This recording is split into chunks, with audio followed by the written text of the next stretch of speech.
A witty lesson in honesty. Welcome back to our channel. Today's story is going to make you laugh out loud while teaching you a powerful lesson about honesty versus flattery.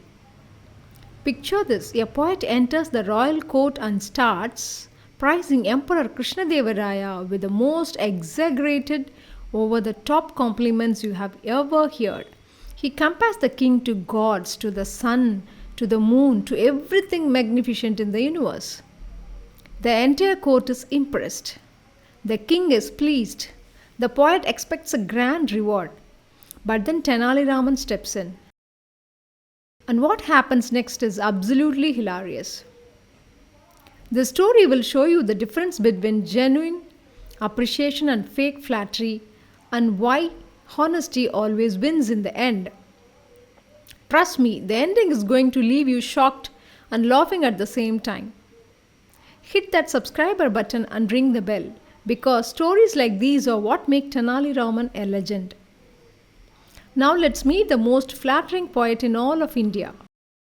In those days, poets and writers would travel from kingdom to kingdom, seeking patronage from kings and wealthy nobles. The more a poet prized the king, the bigger the reward they could expect. It was almost like a transaction, flowery words in exchange of golden gifts. One day, the poet named Dimdima arrived at the gates of Vijayanagara. Now, Dimdima was a famous, or perhaps infamous, for his ability to flatter. He had travelled across several kingdoms, earning generous rewards by composing elaborate poems praising rulers, even if those rulers were cruel, incompetent, or downright foolish. Dimdima's philosophy was simple. Every king wants to hear how great he is. Give them what they want and you will get what you want.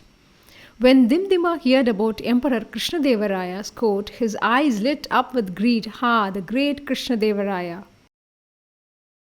A powerful emperor with a love for arts and literature. If I compose a magnificent poem in his praise, imagine the wealth I will receive. So Dimdima spent weeks crafting what he considered his masterpiece. A poem to fulfill of exaggerated praise, so overflowing with flattery that no king could possibly resist rewarding him handsomely. On that day of a royal court session, then the man requested an audience with the emperor.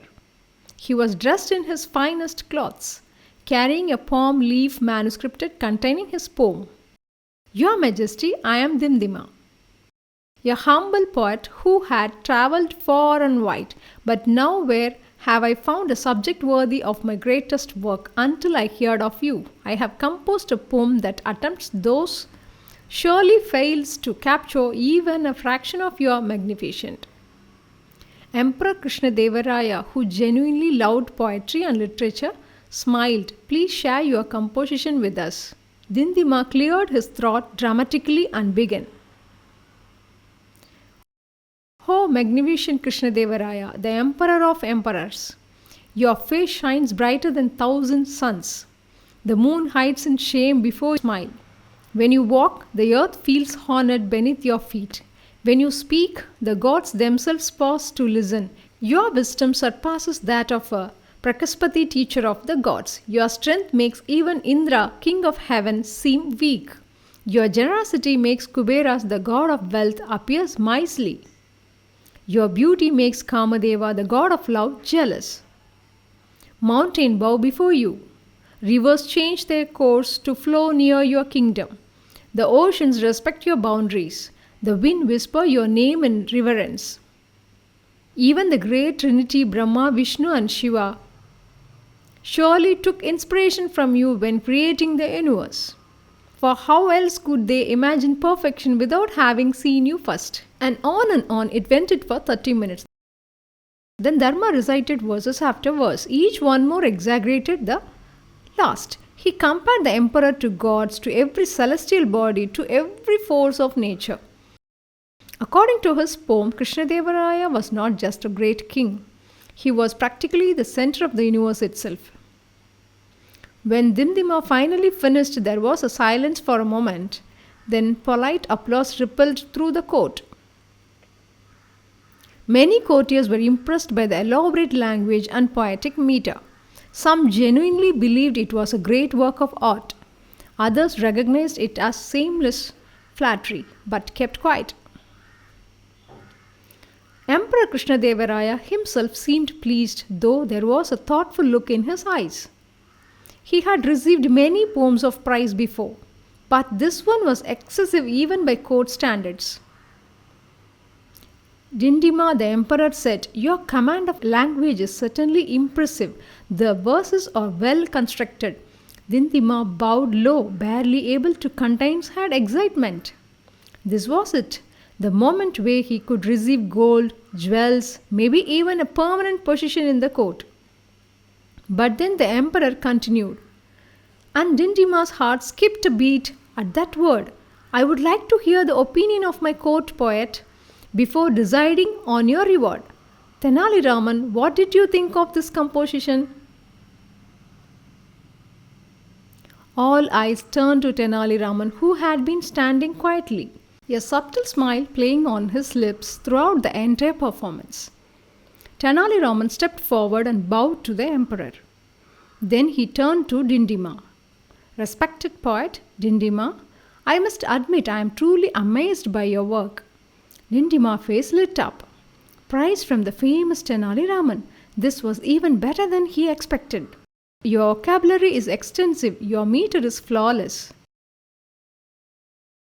Your ability to compare our emperor to gods and celestial bodies is remarkable. In fact, I don't think I have ever heard so many comparisons in one poem." Thank you, Dindima said, bowing repeatedly. "But I have one small question," Tenali said, still as tone friendly. "In your entire poem, which lasted nearly half an hour, you compared the majesty to the sun, the moon, various gods, mountains, oceans, and more. You spoke of his wisdom, strength, beauty, and generosity." But Tenali paused, looking directly at the Dindima.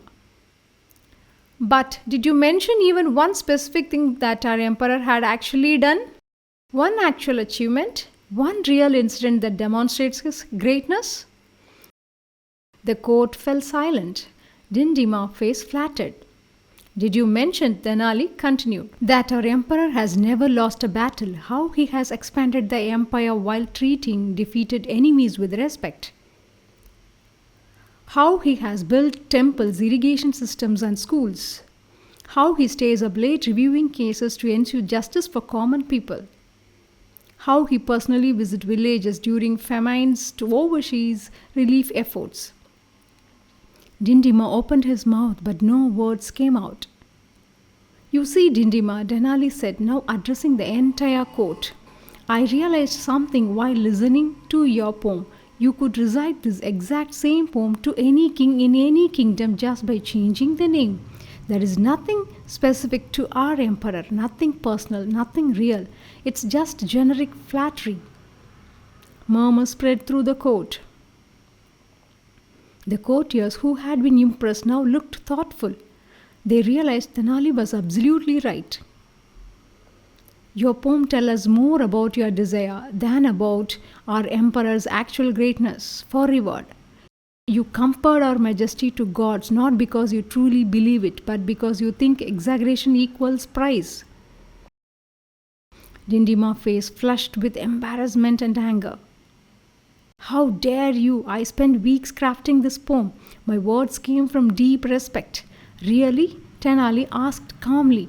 "Then tell us, have you even spent any time learning about our emperor before writing this poem? Did you know about his administration of his military campaigns, his social reforms?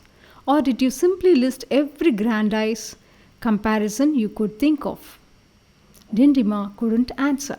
The truth was obvious to everyone now. Emperor Krishnadevaraya nodded slowly. "You see, Tenali speaks wisely. I had received many poems of praise, but the ones I treasure most are those that speak of real events, that capture true moments, that show understanding of my work and my kingdom, not just comparisons to gods and celestial bodies." "Your Majesty," Tenali said, "I believe our guest poet deserves a reward for his efforts. After all, he has travelled far and worked hard on his composition. Dindima perked up slightly. Maybe this was not a complete disaster after all. But Tenali continued with mischievous glint in his eyes. Since his poem was inflated and exaggerated, our reward should also be appropriately inflated. Without anyone could ask what that meant, Tenali signaled to the royal treasurer. The treasurer brought forward a large bag.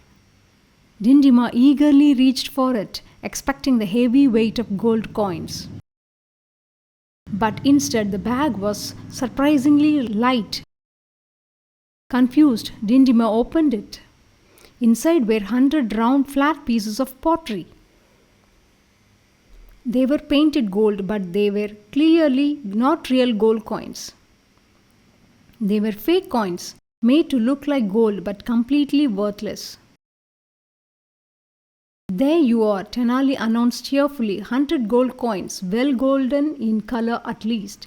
You see, Dindima, just as your poem looked impressive on the surface but had no real substance.